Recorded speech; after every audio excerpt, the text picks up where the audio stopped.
The expectations may be the highest on Lawrence, the #1 overall pick. Jags head coach and a homie, Urban Meyer, says Lawrence has, quote, looked great so far in limited reps. Bucky Brooks is back with us, but Acho, which rookie quarterback is most likely to lead their team to the playoffs this season? I think based on the question, only one can lead their team to the playoffs. Trevor Lawrence and the Jaguars not going to the playoffs. Zach Wilson not going to the playoffs. Based upon what you all just told me, the Patriots may go to the playoffs, but Mac Jones will not be the one who leads them there. Based upon what me and Marcellus talk about ad nauseum, the Niners may go to the playoffs, but Trey Lance will not lead them there. So it only leaves one person, and that one person is Justin Fields with the Chicago Bears. Bear in mind, since 2018, the Bears have the 5th best record in the NFC. Bear in mind, the Chicago Bears have an elite pass rusher, Khalil Mack.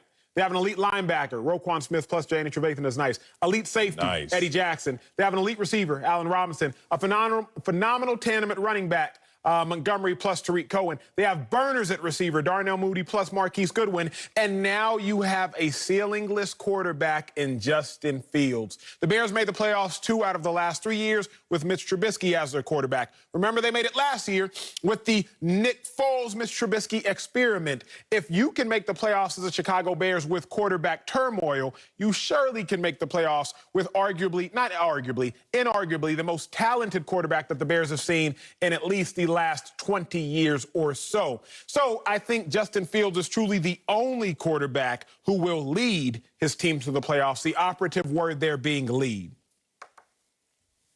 Oh, no, look, I like that take because I believe Justin Fields is going to be there. But when he gets to the playoffs, you're going to see another guy. That guy's going to be Trey Lance because it's only a matter of time. The clock is ticking on Jimmy Garoppolo's tenure with the 49ers. They've said it. Kyle Shanahan and John Lynch have come on record and said, when Trey Lance is ready to play, we will know it, and he will play. They're not saying that Jimmy Garoppolo dictates when Trey Lance gets on the field. They're saying when Trey Lance is ready to play, he will get his chance to get on the field. And so we don't know when that's going to happen. Is that going to happen coming out of preseason? Is that going to happen in the middle of the season? But the one thing that we do know, it is going to happen.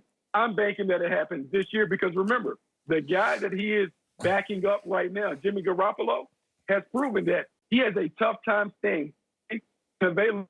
I heard you guys talk about the #1 quality that coaches look for. You guys said ability. I would say availability. And Jimmy Garoppolo has shown that he's not available. So in some time this season, we're going to see Trey Lance get that job. And when he gets it, he won't give it back. It's ability because I don't give a damn how available you are. If you're sorry, you ain't getting on my team if you're a coach. So ability, availability, reliability. But I love what you said, Bucky, but I love what Acho said even more. It's Justin Fields. Just by the matter of deduction right there, by default, it's going to be Justin Fields. He has the best chance of starting, and he has the best chance in terms of what he has around him in terms of resources. I love the San Francisco 49ers, but you guys have a collective health issue that you must address. I know that the scapegoat was looking at Jimmy GQ and his injuries and saying, we're going to put it all on you. But everybody was hurt on that team on both sides of the ball last year. Bears got a squad, y'all. Let me remind y'all, they reached the playoffs in 2 of the last 3 seasons. So they got some talent there. Let's talk about that talent, especially on the offensive side. David Montgomery, who's he? Baller. Baller. 5th in NFL rushing yards last season. Tariq Cohen, beast. Damian Williams, Allen Robinson, 4th in NFL with 200 catches last 2 seasons. Darnell Mooney, Cole K. Y'all know about Cole K. They got boys out there. Justin Fields is going to walk into a perfect situation, not only because all you got to do is be better than Mitchell Trubisky and they're going to love you, but also this chip on his shoulder. The way he was giving all those half hugs to the family when he got drafted because he felt slighted. You know what Chicago and Justin Fields is going to say to each other? They're going to look at each other and say, we can both pull each other up. This fan base that is ready for an opportunity at a starting franchise quarterback level to pull them into the playoffs deep, back to their Super Bowl winning ways, and a quarterback who felt he should go higher than he did. They're going to both pull each other up. It's Justin Fields. Here's the thing. We already established the who of the rookie quarterbacks going to the playoffs. That's Justin Fields. Now let's establish the why. It's simple. If Aaron Rodgers is not in Green Bay, then Justin Fields most handily and the Chicago Bears win the NFC North. I do not trust the Detroit Lions, and I surely don't trust the Minnesota Vikings and Kirk Cousins. If Aaron Rodgers just does stay in Green Bay and give the Packers the winners of the North, Let's give the Cowboys the winners of the East. Let's make the Buccaneers the winners of the South, and let's make the Seahawks the winners of the West, if you will. That leaves 3 playoff spots remaining. Remember, ain't nobody in the NFC East not division winner making the playoffs. So now you're telling me all Justin Fields has to do and all the Bears have to do is be better than the Lions, check. Be better than the Vikings, they were last year with Mitch Trubisky, check. Be better than the Panthers, check. Be better than the Falcons, check. Okay, give the Saints a spot. Now you just got to be better than the Cardinals. They were last year with Mitch Trubisky. Check. So at the end of the day, even if you look at the math of it all, Bucky Brooks, Justin Fields is surely going to find him at least one spot in the playoffs. It might be a 7 seed, but even if they don't win the division, then the other 3 teams I could see being the New Orleans Saints, the Los Angeles Rams, and here you go with the Chicago Bears.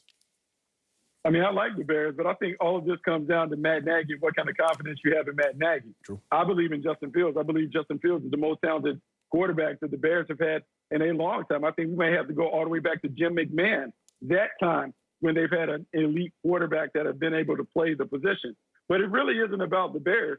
Here's why I'm so bullish on the 49ers and Trey Lance.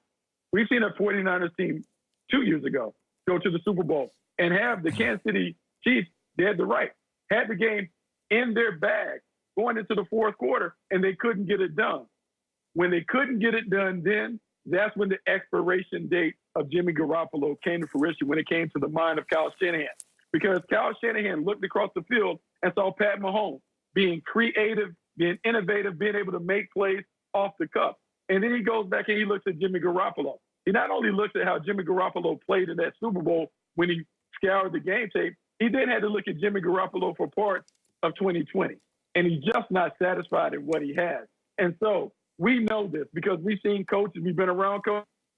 Coaches love new toys. They love being able to go to the whiteboard and draw up all kinds of new plays for the special player. Trey Lance is the special player. And I just cannot believe that Kyle Shanahan is going to idly sit back and wait for Trey Lance to get into 2022 before he unwraps the toy. This is happening in 2021. And because he's joining a team that has already proven to be a Super Bowl caliber team, this team goes to the playoffs with Trey Lance, number 5, leading the way.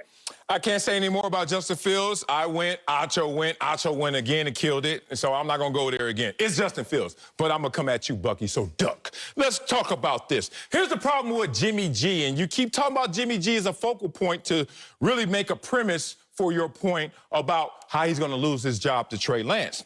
Here's the problem with making Jimmy G the scapegoat. It allows you to disguise the symptoms but not address the illness. And the illness with the 49ers is much deeper than just Jimmy G as the scapegoat as one of the symptoms. Jimmy G didn't even miss the most games of all the starters that they count on last year. Let's talk about D Ford missing 15 games. Let's talk about Nick Bosa missing 14 games. Let's talk about Raheem Mostert. How you say it? Mostert? Mustard on the beat, bro. Missing 8 games. Debo Samuel, 9 games. Brandon Ayuk, missing 4 games. George Kittle, 8 games. Hey, a lot of people got to go up there and get sweaty like Moses Malone and grab this rebound season. Grab this rebound season. I'm coming back this year. But y'all keep talking about Jimmy G. And he's the only reason why the 49ers of late has really sniffed success. When Jimmy G's healthy, they in the Super Bowl. When Jimmy G's hurt, they drafting high. So keep talking about Jimmy G. It's just going to be interesting to see if this spreads to other players that also need to